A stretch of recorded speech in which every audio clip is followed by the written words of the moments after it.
எழும்பூர் முழுக்க இந்த துண்டு பிரசுரனை கொடுத்துட்டு இருக்கோம். இதில் நம்ம விசில் சின்னத்தில் ஒரு பார் கோடு இருக்கு. நீங்கள் ஃபோனில் கேமராவில் அதை ஸ்கேன் பண்ணலாம், இல்லைனா கூகுளில் போய் இதை நீங்கள் ஸ்கேன் பண்ணலாம். ஸ்கேன் பண்ணோன்னா 2 கிளிக்கில் இந்த போஸ்டரே பேசும். இப்போ பாருங்க, அவர் ஸ்கேன் பண்ணுறாரு, லான்ச் பண்ணுறாரு, அலோவ் பண்ணுறாரு.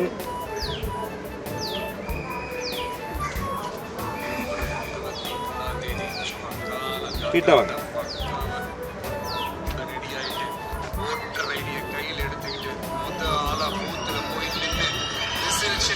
நேரா இருக்கிற அந்த பட்டனை ஒரு அழுத்தழுத்துங்க. உங்க வீட்டில் இருக்கிற ஒவ்வொருத்தரையும் அழைச்சிட்டு போங்க. ஒரு தலைமுறைக்கான ஒரு தேர்தல், உங்களுக்கான தேர்தல். இது ஒரு விசில் புரட்சி தேர்தலா இருக்கும். யாரு வேட்பாளரா இருந்தாலும் அந்த வேட்பாளர் வேற, இந்த விஜய் வேற அப்படின்னு நினைச்சிடாதீங்க. கான்பிடண்டா இருக்கு, நல்லதே நடக்கும், வெற்றி நிச்சயம். எழும்பூர் தொகுதியை பொறுத்தவரை எழும்பூர் தொகுதியினுடைய தேர்தல் முடிவு டிவிக்கு வெற்றி என்று தீர்மானிக்கப்பட்டு விட்டது. பாருங்க, எங்க போனாலும் ஒரே சத்தம். எழும்பூரினுடைய மேற்கோ கிழக்கோ எந்த திசையிட்டும் திக்கட்டும் ஒரு சத்தம், அது வெற்றி சின்னமா விசில் சத்தம் கேட்டுக்கொண்டிருக்கிறது.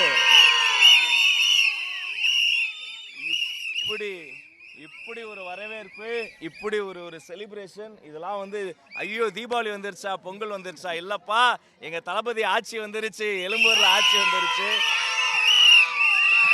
இந்த நேரத்துல இன்னும் கண்ணும் கருத்துமா, இன்னும் பொண்ணும் மணியுமா சிந்தாமல் சிதறாமல் எழும்பூர் பகுதியினுடைய சொந்த பந்தங்கள் உங்கள் பொன்னான வாக்குகளை அதை காட்டுப்ப. அந்த வாக்குப்பெட்டி முன்மாதிரி பாருங்க, இந்த வாக்குப்பெட்டி முன்மாதிரியே பண்ணியிருக்கிறாங்க. இது நாங்கள் பண்ணல, பொதுமக்களே பண்ணி எங்களுக்கு கிஃப்டாக கொடுத்தாங்க.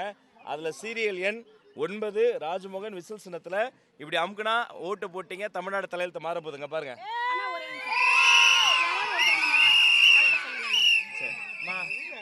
இப்போ நீங்கள் உங்கள் ஓட்டை பதிவு செலுத்துங்கம்மா. என்னுடைய ஓட்டு எங்க அண்ணா ராஜ்மோகனுக்கு. அது மட்டும் இல்லை, இன்றைய தினம் ஒரு துண்டு பிரசுரம் விநியோகம் ஆகிட்டு இருக்கு. தர்மத்தாயின் தவப்புதல்வரும் அவருடைய தம்பியும் இந்த சின்னத்தில் ஒரு பார் கோட் இருக்கு. இது நீங்கள் கூகுள்லேயோ கேமராலேயோ ஸ்கேன் பண்ணிங்கன்னா இந்த போஸ்டரே பேசும். தளபதியே பேசுவார். என்ன சொல்லுவார்? ஏப்ரல் 23 அன்னைக்கு காலையிலே எழுந்து ஃப்ரெஷ்ஷாக குளிச்சு நம்ம ட்ரெஸ்ஸை போட்டுக்கிட்டு வாக்குச்சாவடி போங்க, நம்ம வேட்பாளருக்கு விசில் சின்னத்தில் வாக்கை செலுத்துங்க, மிச்சத்தை தளபதி பார்த்துக்குவார். நன்றி, வணக்கம்.